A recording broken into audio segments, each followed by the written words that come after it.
Hi hello నమస్తే welcome to okay TV ఈ రోజు మనతో పాటు అయితే స్పెషల్ గెస్ట్ అయితే ఉన్నారు. వారు ఎవరో కాదండి, BJP state executive member and BJP లేడీస్లలో మాత్రం గట్టి వాయిస్ ఇచ్చే పర్సన్ అనమాట. ఆమె ఎవరో కాదు, మరి కరణం పరిణీత. సో మేడంకి అయితే నమస్తే చెప్పేద్దాం. మేడం నమస్కారం అండి. నమస్తే అండి. ఎలా ఉన్నారండి? మేము బాగున్నాం, మీరు ఎలా ఉన్నారు? బాగున్నామండి. సో చెప్పండి మేడం, అసలు ఏంటి విషయాలు? అసలు ఈ సనాతన ధర్మం అంటున్నారు కదా, అసలు ఏంటి సనాతన ధర్మం అంటే ఏంటి? అది ఎక్కడి నుంచి పుట్టుకొచ్చింది?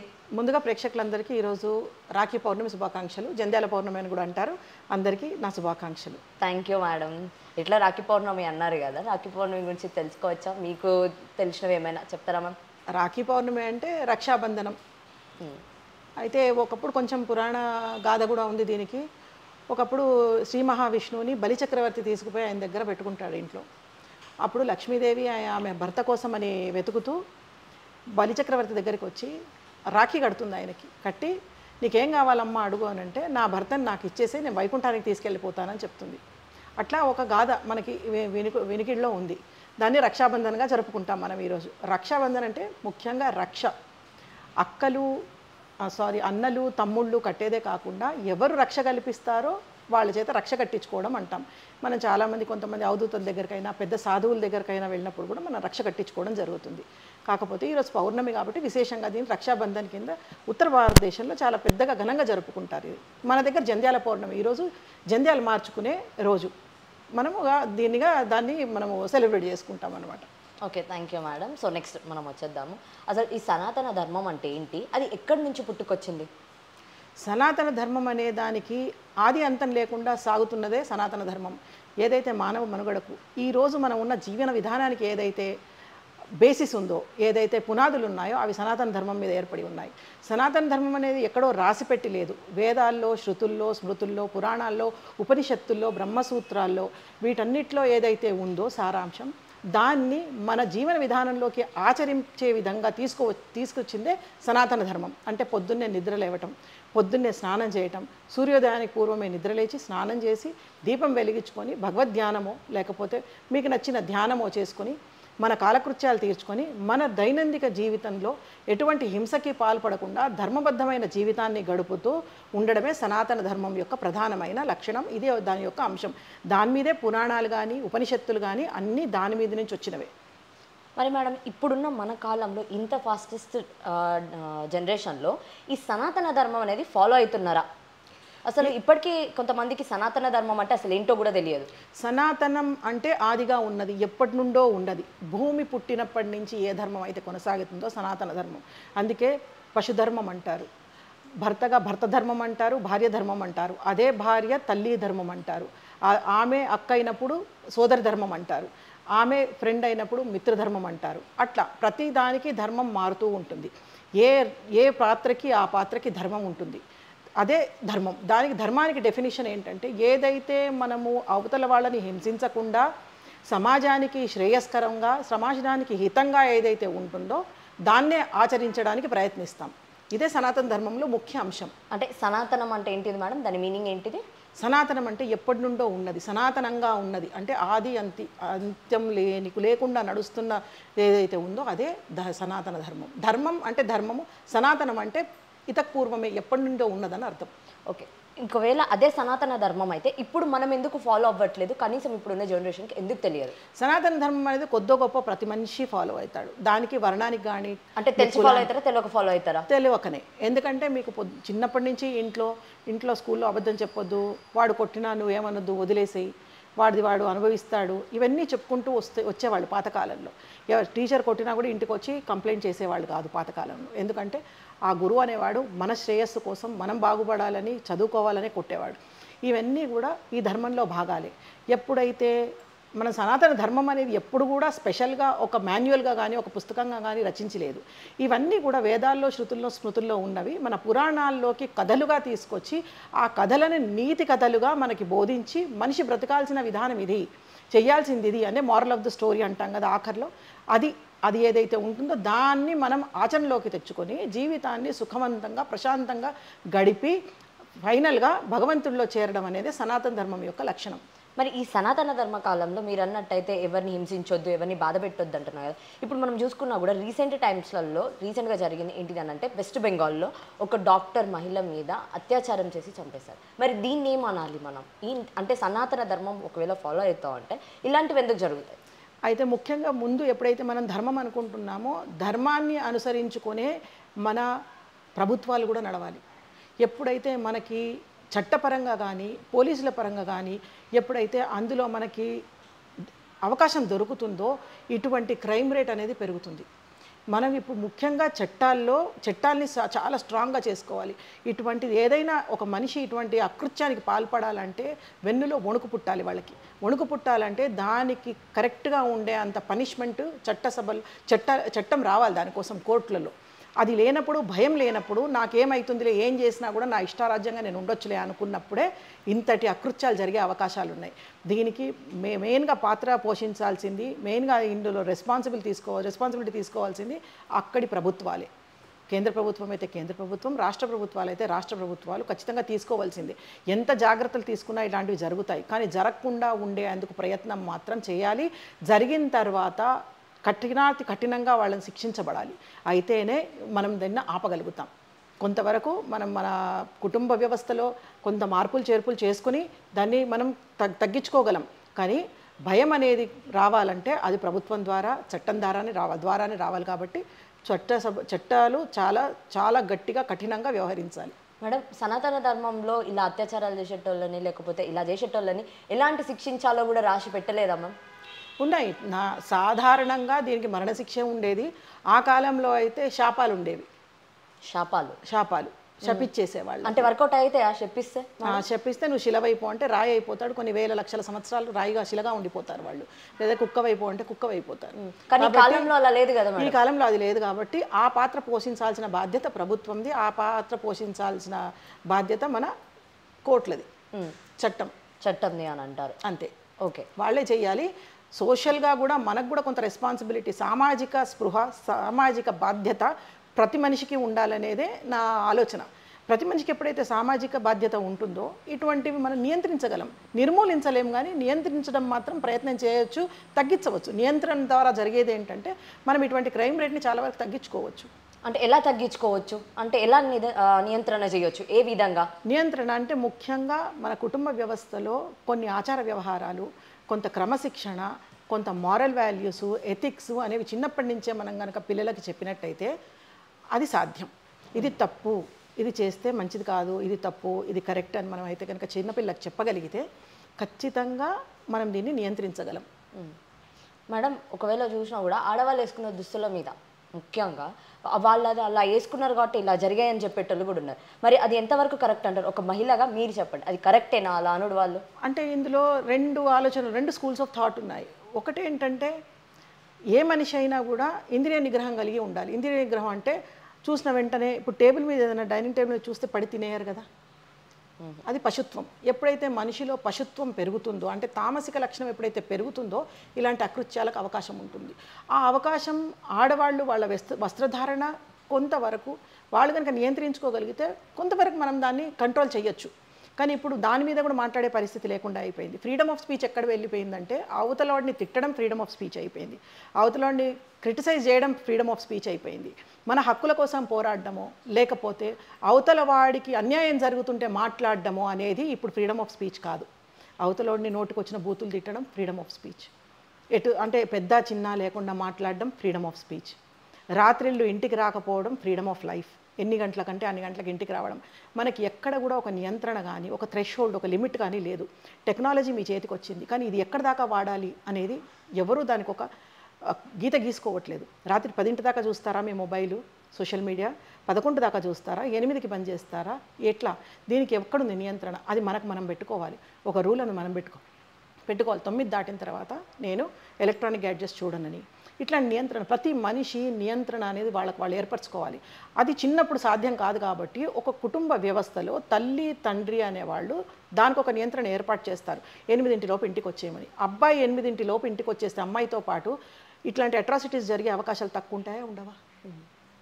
మనం విచ్చలవిడితనమే కదా ఇవాళ మనం చూస్తున్న ఇన్ని అకృత్యాలకు దారితీస్తుంది.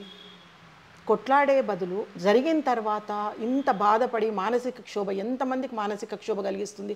ఇప్పుడు కోల్కత్తాలో జరిగిన ఇన్సిడెంట్, దాన్ని మనం అరికట్టగలిగేది ఏదైనా ఉంటే దాని మీద మనం ప్రయత్నం చేద్దాం అనేది నా ఆలోచన.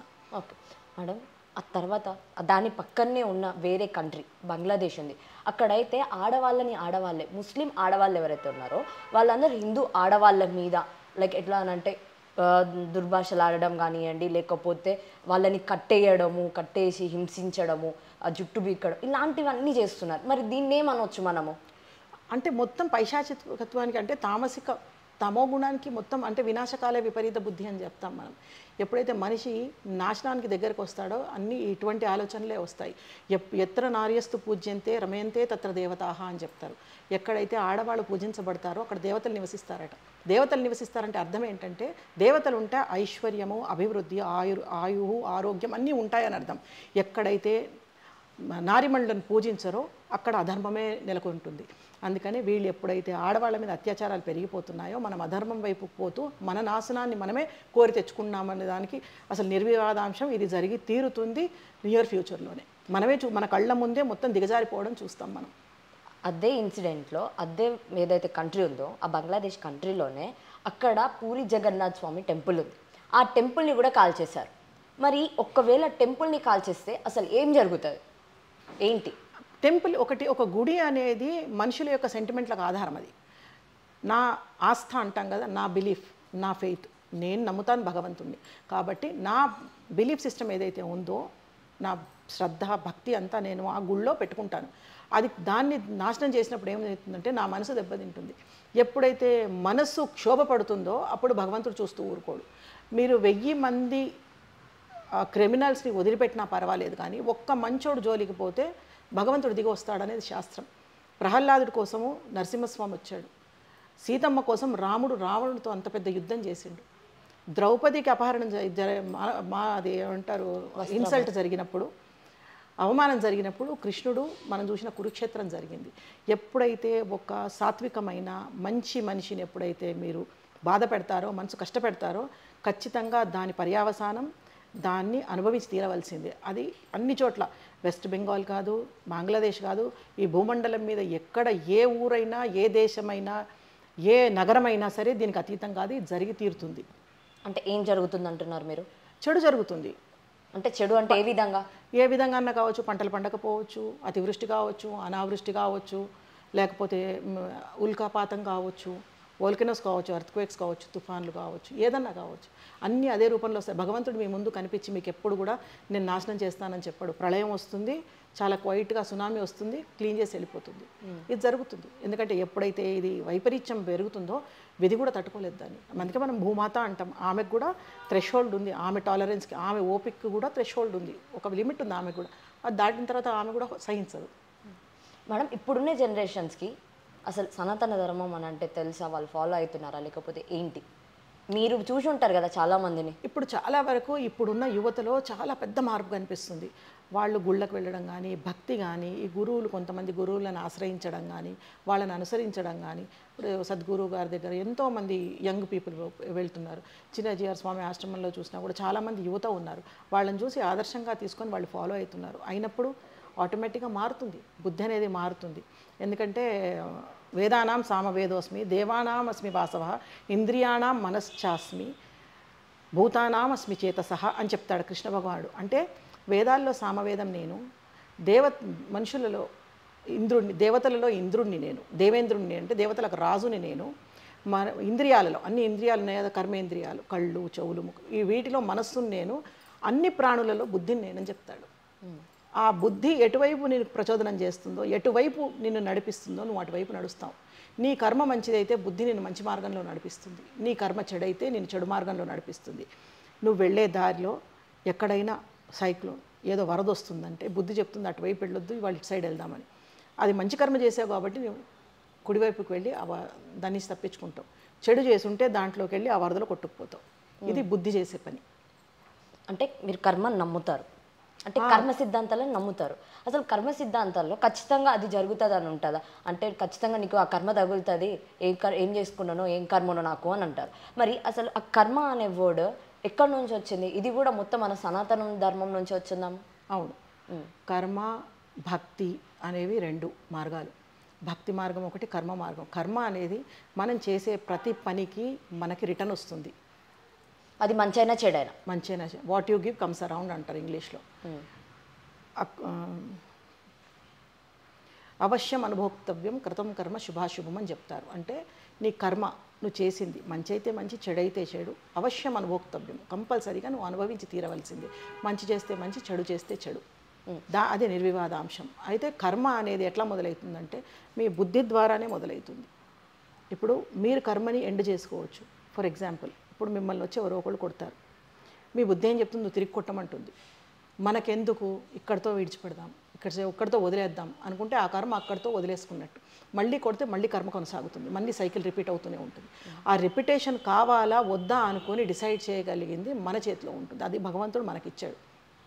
అయితే భగవద్ మార్గంలోకి వచ్చే కంటే ముందు వరకు కూడా మిమ్మల్ని మీ కర్మదేవతలు నడిపిస్తాయి. ఎప్పుడైతే భగవద్ మార్గంలోకి వస్తారో అప్పుడు భగవంతుడు ఆయన పగ్గాలు ఆయన చేతిలోకి తీసుకుంటాడు. అర్జునుడికి రథసారథ్యం వహించినట్టుగా కృష్ణుడు కురుక్షేత్ర యుద్ధంలో, అంటే నేను చూసుకుంటాను అన్నీ అని రథం మీద కూర్చొని ఉంటాడు కృష్ణుడు. ఏమి ఆయుధం పట్టను, యుద్ధం చేయను, కానీ మార్గం చూపిస్తానని చెప్తాడు. అట్లా భగవంతుడే మీ బుద్ధిలోకి దూరి మీకు దారి చూపించేది భగవంతుడే. ఆ బుద్ధే భగవంతుడు. అది కర్మ ద్వారా మాత్రమే సాధ్యం, భక్తి మరియు కర్మ. ఈ బుద్ధి అన్నారు కదా, ఈ బుద్ధి ఉంటే చిన్న పిల్లలు 6 నెలల పసికందుని కానివ్వండి, లేకపోతే ఇంకెవరైనా ఇట్లా పిల్లల్ని ఇంట్లో సొంత ఇంట్లో నాన్ననో లేకపోతే రిలేటివ్స్ ఇంటి పక్కనోళ్ళో చేయడం చూస్తున్నాం అత్యాచారాలు. మరి ఆ బుద్ధి వాళ్ళకి లేదంటారా? అంటే పశుత్వం, అది తామసికం, పశుత్వం. అంటే మనిషికి కన్ను మిన్ను తెలియని పరిస్థితిలోకి వెళ్ళిపోతుంది. అదొక మెంటల్ సిక్నెస్, అదొక డిసీజ్, అదొక రోగం. రోగానికి ఏముంటుంది? రోగం ఉన్నవాడు ఎట్లా బిహేవ్ చేస్తాడో వాళ్ళు అది చేస్తున్నారు. అంటే మరి వాళ్ళ బుద్ధి ఎక్కడికి పోయింది అంటారు? అది ఇంత క్రూరంగా బుద్ధి అనేది ఎక్కడికి పోదు, బుద్ధి వాడుతూనే ఉంటుంది. ఆ బుద్ధి పడదారి పడుతుంది అంతే. తప్పుడు దారి పట్టి బుద్ధి పక్కవైపు పోతుంది. అందుకనే చేస్తాడు. ఎందుకంటే పశుత్వం ఎక్కువగా ఉన్నది, తమోగుణం చాలా ఎక్కువగా ఉన్నది. రాక్షసులు ఎందుకు చంపేవాళ్ళంటే తమోగుణ ప్రధానం. దేవతలు ఎందుకు చంపరు, ఎందుకు వరాలు ఇస్తారంటే సత్వగుణ ప్రధానం. మనుషులు రజోగుణ ప్రధానం. అది 50%, ఇది 50%. ఎప్పుడైతే తమోగుణం మనుషుల్లో ఎక్కువ శాతం ఉంటుందో వాడే రాక్షసుడు అయిపోతాడు. సత్వగుణం ఎక్కువ ఉన్నప్పుడు వాడే దేవుడు అయిపోతాడు. అంటే ఏదైనా సరే కానీ మన గుణాల్లో ఉంటుందంటారా? మన గుణమే అన్నిటికీ ప్రధానం, బుద్ధి గుణం. అలాంటి గుణాలను ఒకవేళ పక్కదారి పడితే దాన్ని మళ్ళీ కరెక్ట్ ఎలా చేసుకోవాలి? అదే సనాతన ధర్మంలో ఎలా చేసుకోవచ్చు? దానికి 2 విధాలు. ఒకటి, మీరు తప్పుడు దారి పడుతున్నారు అని మీరు ఒప్పుకుంటే, మీరు దాని మీద దృష్టి పెడితే, ఇది నేను చేసే తప్పు అని మీ మనసు అంగీకరించి మీ అహంకారము మీ ఈగోని పక్కన పెట్టి అది నేను చేసింది తప్పు అని మీరు కనుక తెలుసుకోగలిగితే మీరు కరెక్ట్ చేసుకోవచ్చు. లేదు అంటే భగవద్ మార్గంలో ఉండడం. ఎప్పుడైతే మీరు భగవద్ మార్గంలో ఉంటారో ఏదో ఒక పూజ లేదా ధ్యానమో మంత్రమో అనుష్ఠానమో ఏదో ఒకటి చేస్తారో తద్వారా కూడా మీరు మంచి మార్గంలోకి రావచ్చు. అంటే పూజలు చేస్తే మాత్రం మనము మంచి మార్గంలోకి వెళ్ళిపోతామా? ఖచ్చితంగా వెళ్ళిపోతాం. ఇప్పుడు స్వామీజీలు ఎందుకు మరి దాన్ని అంత గట్టిగా, కొంతమంది దొంగ స్వామీజీలు ఉంటారు, దాని గురించి అది వేరే. దాని గురించి అసలు చర్చ అనవసరం. దొంగ స్వాములు అనే మాట అనవసరం. ఇప్పుడు ఏదైతే కంచిపీఠం చూస్తున్నామో, శృంగేరి పీఠం చూస్తున్నాం, పుష్పగిరి పీఠము లేదా ద్వారకాధీశ పీఠం, ఈ పీఠాలన్నింటిలో ఉండే స్వాములు ఏం చెప్తున్నారు? రోజు మనం వింటూనే ఉంటాం. బాగేశ్వర్ మహారాజులు ఉన్నారు, వాళ్ళంతా ఏం చెప్తారు? అహింస పరమో ధర్మ, ధర్మహింస తదైవచ అని ఎన్నో రకాలుగా మనకు మానవ మనుగడకు అవసరమయ్యే విషయాలు చెప్పుకుంటూ వస్తున్నారు. అది విడిచిపెట్టి మనం దొంగ స్వాముల గురించి ఎందుకు మాట్లాడుతున్నామంటే మన బుద్ధి దాన్నే ఎక్కువగా స్వీకరిస్తుంది. మంచి చెడు సమాజంలో 2 సమానంగా ఉంటాయి. నీకేది కావాలనేది చాలా ముఖ్యం. నువ్వేది ఎంచుకుంటావు అనేది నీ మీద ఆధారపడి ఉంది. నువ్వు ప్రతిసారి అవతలలో తప్పు చూస్తావా, లేకపోతే నీలో తప్పులు చూసుకొని సరి చేసుకుంటావా అనేది నీ మీద ఆధారపడిన విషయం. తప్పులెన్నువాడు తన తప్పులు ఎరగడని అంటారు కదా, అట్లా మన తప్పులు మనం ఎరగకుండా అస్తమానం దొంగ స్వామీజీలు ఉన్నారు. దాని గురించి చర్చ అనవసరం. మనం మంచిగా ఉన్న వాళ్ళ వైపుకి పోదాం. దీని గురించి చర్చ ఎందుకు? మనం ఎంత కరెక్ట్ ఉన్నామని వాళ్ళని తప్పు పడుతున్నాం. మంచి వినండి, మంచిని చూడండి, మంచిని చదవండి, మీరు మంచిగా మారిపోతారు. ఇది చాలా మౌలికమైన ఫండమెంటల్ విషయం. ఇది ఎవరైనా చేయగలుగుతారు. క్రైమ్ చూడకండి, వైలెన్స్ చూడకండి, మంచిని చూడండి. భగవద్గీత మీద ఉన్నాయి శ్లోకాలు, అవి చూడండి. లేకపోతే పాత పౌరాణిక సినిమాలు ఉన్నాయి, అవి చూడండి. మీరు ఎంత మంచి చూస్తారో దాని మీద మీ మనసు పరిగెడుతుంది. ఎందుకంటే కృష్ణుడు చెప్తాడు, ధ్యాయతో విషయాన్ పుంసః సంగస్తేషోపజాయతే, సంగాత్ సంజాయతే కామః, కామాత్ క్రోధో విజాయతే, క్రోధాత్ భవతి సమ్మోహః, సమ్మోహాత్ స్మృతి విభ్రమ, స్మృతి విభ్రాత్ బుద్ధినాశో, బుద్ధినాశాత్ ప్రణశ్యతి అని చెప్తాడు. అంటే దేని మీద అయితే మనం ఎక్కువగా ఆలోచిస్తామో దాన్ని మనసు కోరుకుంటూ ఉంటుంది. మీకు చిన్న ఎగ్జాంపుల్ చెప్తా. ఒక విండోలోనో ఎక్కడో ఒక మంచి డ్రెస్సో ఏదో చీరో చూసాము, మనకు కొనాలి, దాని మీద ఆలోచన పరిగెడుతుంది, కొనాలనిపిస్తుంది. కొనాలంటే అదో 30,000 40,000 చెప్తారు. అది కొనే పరిస్థితి మనకు లేదు. లేనప్పుడు ఏమో దాని మీద ఆలోచన పెరిగి అది క్రోధంగా మారుతుంది. మన మీద మనకు క్రోధం వస్తుంది. ఆ క్రోధం ఏమైపోతుంది, అన్నిటినీ బుద్ధిభ్రష్టు చేసే విధంగా ఆ ఆలోచన పరిగెడుతుంది. వాళ్ళని అడుగుదామా, వీళ్ళని అడుగుదామా, దొంగతనం చేద్దాం, ఎట సంపాదిద్దాం ఈ డబ్బా అని సమ్మోహం వచ్చేస్తుంది అక్కడ. అది వచ్చిన తర్వాత బుద్ధి నాశనం అయిపోతుంది. దానికోసం ఆ బుద్ధి నాశనం అవ్వడం వల్ల మొత్తం అన్నీ నాశనం అయిపోతాయని భగవద్గీత చెప్తుంది. అంటే ఏ విషయం అయితే ఎక్కువగా మనం ఆలోచన చేస్తామో, ఎక్కువగా దాన్ని మననం చేసుకుంటామో, దాన్ని ఆచరించే అవకాశాలు ఎక్కువ ఉంటాయి. కాబట్టి మనం మంచి మీద ఆలోచన చేసి, మంచి చూసి, మంచి చదివి, మంచి వింటే, మంచి మాట్లాడితే మనం మంచి మార్గంలోకి పోయే అవకాశాలు చాలా ఉన్నాయి. 90% ఉన్నాయి, లేకపోయే ఛాన్సే లేదు. ఇప్పుడున్న కాలంలో మంచి వినడం కానివ్వండి, మంచి చూడడం కానివ్వండి, లేకపోతే మంచి మాట్లాడడం కానివ్వండి, మీరు చూసారా? అంటే నేను అడుగుతున్నాను జనరల్గా, లేకపోతే ఎందులోనైనా చూసారా? లేకపోతే సోషల్ మీడియా ఇంత టెక్నాలజీ డెవలప్ అయింది కాబట్టి సోషల్ మీడియా సాంగ్స్ కానివ్వండి, ఇంకా ఏవైనా సోషల్ మీడియా అనేది ఒక అడిక్షన్ లాగా తయారైంది. ఎవరు ఎక్కువ ఏది చూస్తున్నారో దాని మీదే సోషల్ మీడియా వాళ్ళ యొక్క ఫోకస్ని పెట్టింది. మనం మంచి ఎక్కువ చూస్తే మంచి ఎక్కువ వస్తాయి. మీరు రీల్స్ చూస్తారు కదా, ఆ రీల్స్ చూసినప్పుడు మీరు ఏవి చూస్తున్నారో అది పిక్ చేసి అవే రీల్స్ మీకు పంపిస్తుంది. ఎప్పుడైతే నేను పురాణానికి సంబంధించినవి చూస్తూ ఉంటానో వాటికి సంబంధించినవి వస్తుంటాయి. అది మన చేతిలో ఉంది. ఇది కూడా బుద్ధి కూడా అంతే. మీరు దేనికి సంబంధించింది చూస్తారో వింటారో అదే మీకు వస్తుంది తిరిగి. అదే ఆచరించే అవకాశాలు కూడా చాలా ఎక్కువగా ఉంటాయి. సో ఉంది మీరు అన్నట్టు ఇప్పుడు సోషల్ మీడియా అన్నీ ఎక్కడ మంచి ఉంది అంటే, మంచి లేకపోతే ఇన్ని చెట్లు ఉండవు, ఇంత ప్రశాంతంగా బ్రతకము. మీరు ట్యాప్ తిప్పంగానే నీళ్లు రావు, మీరు కావాలంటే కారు రాదు, ఎక్కడికంటే అక్కడ ఫ్లైట్ టికెట్ కొని ఎక్కేసి తిరిగి వెళ్ళిపోవచ్చు. ఏమి తక్కువ ఉందని ఇప్పుడు అన్ని పుష్కలంగా ఉన్నాయి. అన్ని రిసోర్సెస్ భగవంతుడు అన్ని వనరులు సమకూర్చాడు కనుకనే మనం చేయడానికి ఏమీ లేదు కనుకనే అత్యాచారాలకు పాల్పడుతున్నాం. అంటే ఏం లేక అలాంటి వాటికి డైరెక్షన్స్ అన్నీ సమకూర్చాడు కదా. సమకూర్చినప్పుడు మీకు ఏం చేయాలి, మనం మంచి మార్గంలో పోయి మన జీవితం ఏ విధంగా అయితే సఫలమవుతుందో దాని మీద దృష్టి పెట్టకుండా అరాచకాలు, అట్రాసిటీసు, ఆడవాళ్ళ మీద అత్యాచారాలు, లేకపోతే డ్రగ్ మాఫియాలు, లేకపోతే లిక్కర్ తాగటము ఉండి మొత్తం జీవితాన్ని నాశనం చేసుకుంటాం. పశువునాం నరజన్మ దుర్లభ అంటారు. అంటే మనిషి జన్మ రావడమే చాలా అద్భుతమైన విషయం. అసలు 84,000 యోనుల్లో జన్మించిన తర్వాత మనిషి జన్మ వస్తుంది. అటువంటి మనిషి జన్మని ఇట్లా అత్యాచారాలు చేసి దుర్వినియోగం చేసుకుంటే వాళ్ళు పిశాచాలుగానే తిరుగుతుంటారు తప్ప వాళ్ళకి మోక్షం కాదు, పైకి పోయే ఛాన్స్ కూడా ఉండదు, వేరే లోకాలకు పోయే అవకాశాలు కూడా ఉండవు. మన చుట్టే తిరుగుతుంటాయి ఆత్మలన్నీ. అవి మన చుట్టూ తిరిగితే మనకే నష్టం కదా మేడం. ఇప్పుడు నష్టం అదే జరుగుతుంది కదా. అది ఎట్లా అంటే మీరు మంచి చేసి మంచి ఆలోచించి మీ కర్మ మంచిదై ఉండాలి. కర్మ అంటే చేసేది అని అర్థం. మనం చేసే పని మంచిగా ఉన్నప్పుడు మన బుద్ధి కూడా ఆటోమేటిక్గా మంచి మార్గంలోనే నడుస్తుంది. అయితే దేవుణ్ణి నమ్ముతారు, అయితే దయ్యాలు కూడా ఉన్నాయంటారా? మరి దేవుడు ఉన్నప్పుడు దయ్యం ఉంటుంది. గాడ్ ఎంటర్స్ డెవిల్ ఫాలోస్ అంటారు. ఉన్నాయి. దేవుడు ఉన్నప్పుడు నెగిటివ్ ఉన్నప్పుడు పాజిటివ్ ఉంది, మీకు కుడి భాగం ఉన్నప్పుడు ఎడం భాగం ఉంది. భగవంతుడు ఉన్నప్పుడు దయ్యాలు, వాటికి నెగిటివ్ ఫోర్స్ ఉంది, పాజిటివ్ ఫోర్స్ ఉన్నప్పుడు నెగిటివ్ ఫోర్స్ కూడా ఉంది కదా. సో అన్నీ ఉన్నాయి. దినం ఉన్నప్పుడు రాత్రి ఉంది. కాబట్టి దేవుడు ఉంటే దయ్యాలు ఉన్నాయి, ఆత్మలు ఉన్నాయి. ఈ దయ్యాల వల్ల మనకేమైనా హామ్ ఉంటుందా? ఖచ్చితంగా ఉంటుంది. ఎందుకు ఉండదు? Negative energy, its an energy form. Energy అన్నప్పుడు ఆటోమేటిక్గా ఎనర్జీ మీ మీద పనిచేస్తుంది. మీ మీద నెగిటివ్ ఎనర్జీ పనిచేయకుండా ఉండాలి అంటే మీరు పాజిటివ్గా ఉండాలి. పాజిటివ్గా ఉండాలి అంటే మళ్ళీ భక్తి, భగవంతుడి వినా ఇంకో మార్గం లేదు. ఇంకో రకంగా మీరు పాజిటివ్ అయ్యే అవకాశమే లేదు. అంటే భక్తి ఉండాలి, లేదా మంచి చేసే గుణమన్నా, సత్వగుణమన్నా ఉండాలి, లేదా భక్తి అన్నా ఉండాలి. భగవంతుడు మంచి వాళ్ళ దగ్గరే ఉంటాడు. ఆయనేం నన్ను పూజించమని అడగడు. నాకు దండం పెడితే నేను నీకు వరం ఇస్తా అని చెప్పాడు. నువ్వు మంచిగా ఉన్నా ఆయన వరం ఇస్తాడు. ఉండాల్సింది ధర్మబద్ధంగా మంచిగా సాత్విక గుణంతో ఉండాలి. ఉన్నప్పుడు ఈ నెగిటివ్ ఎనర్జీస్ చాలా తక్కువగా మీ దగ్గరకు వచ్చే అవకాశాలు ఉంటాయి. ఓకే, దేవుడు ఉన్నారన్నారు. ఒకవేళ పూజ చేసి దేవుడు నాకు ఇది కావాలని అంటే దేవుడు ఇచ్చేస్తాడా? మీ కర్మ ఇస్తుంది ఏదైనా సరే. దేవుడు ఇవ్వడు. దేవుడు తీయడు, తీసేయడు. రెండు మీ కర్మ ఫలితాలే. మీకు మంచి జరగాలన్నా మీ కర్మ ఫలితమే, చెడు జరగాలన్నా మీ కర్మ ఫలితమే. దేవుడు ఇస్తాడా అంటే ఆ లెవెల్లో మీరు తపస్సు చేస్తే ఇస్తాడు. హిరణ్యకశిపుడికి ఇవ్వలేదు వరం, రావణాసురుడికి ఇవ్వలేదు వరం. వాళ్ళంతా రాక్షసులే కదా. అంటే కొన్ని లక్షల సంవత్సరాలు, వేల వందల సంవత్సరాలు వాళ్ళు తపస్సు చేశారు. అంత ఓపిక మనకుందా? గంట సేపు దేవుడు రూమ్లో కూర్చునే ఓపిక లేదు మనకి.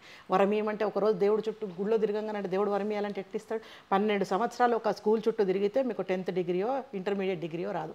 అటువంటిది భగవంతుడు కనిపించి వరం ఇవ్వాలనంటే దానికి ఎంత మన కృషి, మన సాధన, మన పర్సివియరెన్స్ కావాలో ఆలోచించాలి దానికి. ఓకే, సో దేవుడి గురించి అయితే మనం ఒక తపస్సు చేయాల్సిందే. ఈ జన్మ సరిపోదంటారా? జన్మ సరిపోతుంది. మంచి గుణం భగవంతుడు కృష్ణ భగవానుడు చెప్తాడు, సాత్విక గుణం ప్రధానంగానే నేను ఏదైనా ఇస్తాను. మాటే మంత్రంగా మారే అవకాశం ఉంది. ఎప్పుడు అంటే మనం సాత్విక గుణంతో ఉన్నప్పుడు. మనం కనుక మంచి మనసుతో, మంచి ఇంటెన్షన్తో అందరూ బాగుండాలి అని మనస్ఫూర్తిగా ఎప్పుడైతే కోరుకొని ఒక పని చేస్తామో దానికి భగవంతుడు ఖచ్చితంగా సహకరిస్తాడు. లేకపోతే ఇంతమంది పీఠాధిపతులు ఇన్ని లక్షల కోట్ల మంది వాళ్ళని ఫాలో ఎట్లయితారు? సాయిబాబా అనండి, లేకపోతే కంచి పరమాచార్య పేరు తీసుకోండి, రామకృష్ణ పరమహంస అనండి, స్వామి వివేకానంద అనండి, వీళ్ళంతా ఎవరు? There is one goal to human life, that is to reach god అని చెప్తాడు ఎవరు? వివేకానంద స్వామి. మరి అంత చదువుకొని అంత చెప్పినవాడు కూడా మనకు ఉన్నది ఒకటే, ఈ మనిషికి మనిషి జీవితానికి ఉన్న ఒకటే ఒక పర్పస్ ఏంటంటే భగవంతుని చేరుకోవడం అని చెప్తున్నాడు ఆయనే. భగవంతుని చేర్చుకోవాలంటే మాత్రం భక్తి ఉండాలి, శ్రద్ధ ఉండాలి, కర్మలు కరెక్ట్గా ఉండాలి. ఎంత దేవుడి దగ్గర కూర్చొని బయటకు వచ్చి వాడిని తిడితే ఉపయోగం లేదు. మీరు దేవుడు పూజ చేసేది చేసి బయటకు వచ్చి పక్కోళ్ళని నోటికి వచ్చినట్టు తిట్టుకోవడం, వాళ్ళ మీద జెలసి, అసూయలు, ద్వేషాలు పెంచుకుంటే కనుక మీరు చేసుకున్న పూజ అంతా వృధా అయిపోతుంది. ఈ కాలంలో అయితే ఒకళ్ళు బాగుపడుతున్నారంటే అందరు కలిసి వాళ్ళ మీద ఉంది, వాడిని ఎట్లా అంటే వాడు బాగుపడిపోతున్నారని ఏడుస్తారు కదా. మరి ఇలా బాగుపడిపోతున్న వాళ్ళ మీద ఏడవడం ఎంతవరకు కరెక్ట్ అంటారు? ఇదంతా ఒక మానసిక రుగ్మత, ప్రతి ఒక్కడికి ఏదో ఒక రకమైన మానసిక రుగ్మత. ఇదంతా ఎందుకు వస్తుందంటే ముందు మన ఆచారాలు భ్రష్టు పట్టినాయి, తర్వాత మన భగవద్భక్తి భ్రష్టు. అంటే ఆచారాలు భ్రష్టు పట్టాయి అంటున్నారు. ఏవి అసలు ఎందుకు మన ఆచారాలు భ్రష్టు పట్టాయని మీరు అనుకుంటున్నారు? ఎందుకంటే మన తెలంగాణ కాదు, మన దేశంలోనే ఒక సంస్కృతి సాంప్రదాయం అని అంటారు కదా. అసలు మరి అలా ముఖ్యంగా ఫస్ట్ బేసిక్గా ఎక్కడ ఒక్క విషయంలోనే చెప్తాను నేను, ఇంకా దాని మీద మీరు ఆలోచించుకోండి. పొద్దున ఎంతమంది లేస్తున్నారు? సూర్యోదయానికి పూర్వము మన 140 కోట్ల జనాభాలో ఎంతమంది లేస్తున్నారు? 10%. ఆరోగ్యం భాస్కరాదిత్యం, అంటే భాస్కరుడే ఆరోగ్యం ఇచ్చేవాడని. లేటుగా లేచినప్పుడు ఏమవుతుందంటే సైంటిఫిక్గానే ఆరోగ్యం దెబ్బతినిపోతుంది. సూర్యోదయానికి పూర్వం లేచిన వాళ్ళ ఆరోగ్యం బాగుంటుంది, అంటే అది సైన్స్. ఓకే, విటమిన్ డి పడుతుంది, విటమిన్ డి పడుతుంది, అంటే నరాలు అంటే బ్లడ్ సర్క్యులేషన్ బాగుంటుంది. పొద్దున్న లేస్తే లేటుగా లేచినప్పటి నుంచి బద్ధకం పెరిగిపోతుంది, లేజినెస్ పెరిగిపోతుంది. అంటే సనాతన ధర్మంలో ఖచ్చితంగా మనకు సైంటిఫిక్ రీజన్స్ కూడా ఉన్నాయంటారా? సనాతన ధర్మం అనేది ఒక ఆచారం. ఆచారం అంటే ఆచరించేదే ఆచారం. ఆచారం అంటే అదేదో మడిగట్టుకొని పూజ చేసి 2 గంటలు ఒంటికాల మీద నీళ్ళని నిలబడి తపస్సు చేసి తలకిందులుగా చెట్టు మీద ఏలాడబడి తపస్సు, ఇది కాదు సనాతన ధర్మం అంటే. సనాతన ధర్మం అంటే మనకు రోజు అవసరం అయ్యేది, మనం ప్రశాంతంగా బతకడానికి ఏదైతే కావాలో దాన్ని చెప్పేది సనాతన ధర్మం. పొద్దున్నే లేవడం చెప్పినా కదా, పొద్దున్నే లేచి మొహానికి బొట్టు పెట్టుకోవడం చాలా ఇంపార్టెంట్. దాని లేకపోతే నెగిటివ్ ఎనర్జీస్ వస్తాయి. నువ్వు సనాతన ధర్మాన్ని నమ్మటం లేదు. బొట్టు అని అంటున్నారు మనం. అసలు ఈ కాలంలో ఉన్న అమ్మాయిలు ఎవరైనా సరే కానీ చాలా వరకు అసలు బొట్టే పెట్టారు. ఏదో అది ఫ్యాషన్ అని అంటాము, ఇంకేదో అంటారు, అట్లా పెట్టుకోరు కదా కొంతమంది. పెట్టుకోవాలి కంపల్సరీగా, ఎందుకంటే దిష్టి అనేది అక్కడి నుంచే మొదలవుతుంది. దిష్టి అనేది ఇక్కడి నుంచి మొదలవుతుంది, బ్రుకుటి మధ్యలో నుంచి. ఎవరైనా చూసినప్పుడు మీ కళ్ళల్లోకి చూసినప్పుడు దిష్టి అనేది ఇక్కడ అబ్జర్వ్ చేసుకుంటుంది, ఎందుకంటే ఇక్కడ ఆగ్నేయచక్రం ఉంటుంది. ఆగ్నేయచక్రం ద్వారానే దృష్టి అనేది అట్రాక్ట్ చేసుకుంటుంది. చేసినప్పుడు హెల్త్ ఇష్యూస్ వస్తాయి. ఎవరికి నష్టం లేదు, ఫ్యాషన్ అని తిరగొచ్చు, ఎవరిష్టం వాళ్ళు. ఫైనల్గా ఒక్క విషయం, ఎవరు ఏది చేసినా కూడా నాకు దీని మీద నమ్మకం లేదు అని అంటే నష్టం నీకే. నాకు నమ్మకం లేదని చెప్తే నాకు నష్టం, ఎవరికి నష్టం లేదు. ఆరోగ్యం నీది చెడిపోతే నువ్వు మంచం మీద ఉంటావు, నష్టం నీకు, పక్క వాళ్ళకేం నష్టం లేదు. కాబట్టి మనం ఏదైతే ఆచరిస్తామో అది మనని మంచిగా నడిపిస్తుంది. ఎక్కడున్నా కూడా నువ్వు ప్రశాంతంగా ఆనందంగా ఉంటావు. అన్నీ ఉన్నా కూడా డిప్రెషన్లో ఉన్న వాళ్ళు ఎంతమంది లేరు? 80% ఉన్నారు. ఉద్యోగాలు ఉన్నాయి, లక్షలు సంపాదిస్తున్నారు, మంచి ఫ్యామిలీ ఉంది, ఇల్లు ఉంది, అన్నీ ఉన్నాయి, అయినా కూడా డిప్రెషన్ ఉంది. ఎందుకు ఉంది చెప్పండి? దీనికి సమాధానం చెప్పండి. ఆరోగ్యం బాగుంది, అన్నీ ఉన్నాయి, అయినా డిప్రెషన్ ఉంది. మీరు చెప్పినట్టు అవతలవాడు పెరిగిపోతున్నాడు అనే కంటే కూడా నాకున్నా కూడా అవతలవాడికి ఉండకూడదు అనే ఆలోచనకు వచ్చింది. ఇప్పుడు అంత దిగజారిపోయింది ఇప్పుడు మానవ మేధస్సు కానీ, మన బుద్ధి కానీ, మన ఆలోచనలు కానీ.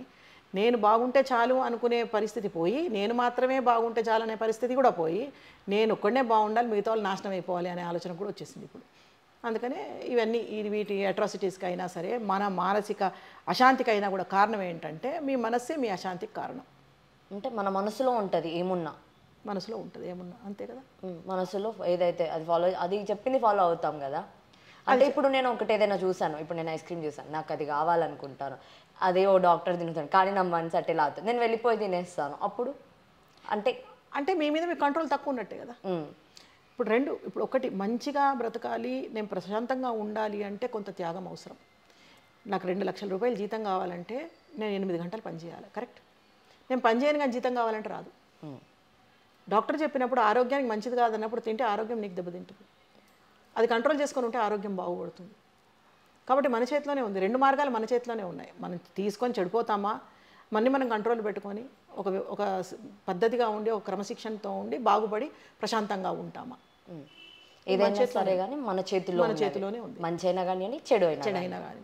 ఓకే, ఫైనల్గా మ్యామ్ అసలు మీరు ఇప్పుడున్న జనరేషన్కి కానివ్వండి, ఈ కాలంలో ఉన్న వాళ్ళకి మీరు ఏం చెప్పదలుచుకున్నారో చెప్పండి.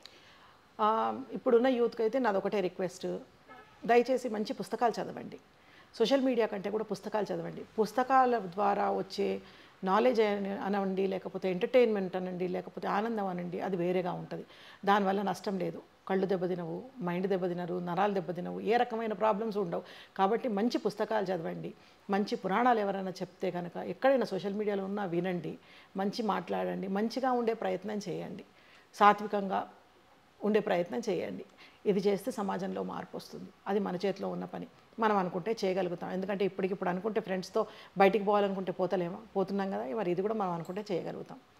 ఒకటి ఏదన్నా క్లబ్ వీక్లో ఒక రోజో 2 రోజులో పెట్టుకోండి, అందరు కూర్చొని చదువుకోండి, రీడింగ్ చేయండి, షేర్ చేసుకోండి, ఐడియాస్ షేర్ చేసుకోండి. అసలు మీరు నాలెడ్జ్ అంటే ఏదైతే జ్ఞానం మీకు వస్తూ ఉంటుందో దాని ద్వారా వచ్చే ఆనందము ఎక్కడా కాంపెన్సేట్ చేయలేదు. ఎటువంటి ఆనందాన్ని కూడా జ్ఞానం ద్వారా వచ్చే ఆనందానికి సమానం కానే కాదు. అది ప్రయత్నం చేయొచ్చు ఇప్పుడున్న యువత. సోషల్ మీడియాలో వచ్చే ఏవైతే సనాతన ధర్మం మీద కానివ్వండి, మన గుళ్ళ మీద, మన ఆచారాల మీద, సాంప్రదాయాల మీద, కట్టుబాట్ల మీద ఎన్ని రకాల దాడులు జరుగుతున్నాయి. అవన్నీ దయచేసి నమ్మొద్దు. మీరు స్టడీ చేయండి, మీరు రీసెర్చ్ చేయండి, మీరు అనలైజ్ చేయండి.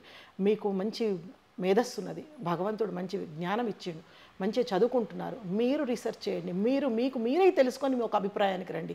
ఒక్కళ్ళ అభిప్రాయాన్ని ఎప్పుడు స్వీకరించొద్దు, అది వాళ్ళ అభిప్రాయం మాత్రమే. మన అభిప్రాయాన్ని మనమే నిర్మాణం చేసుకోవాలి, మనమే తెచ్చుకోవాలి. అది ఎట్లా సాధ్యం అంటే పుస్తకాలు చదవడం ద్వారా, మనం రీసెర్చ్ చేయడం ద్వారా సాధ్యం ఇది. Okay, thank you madam, thank you so much. చాలా వాల్యుబుల్ వర్డ్స్ అయితే చెప్పారు. ఖచ్చితంగా సనాతన ధర్మం అంటే ఏంటో మాకైతే వివరంగా చెప్పినందుకు thank you madam. Thank you for having me. So ఇది ఇవాళ స్పెషల్ ఇంటర్వ్యూ. మరో ఇంటర్వ్యూతో అయితే మళ్ళీ మీ ముందుంటాను. అప్పటిదాకా వీక్షిస్తూనే ఉండండి okay TV. Signing off Durga Bhavani.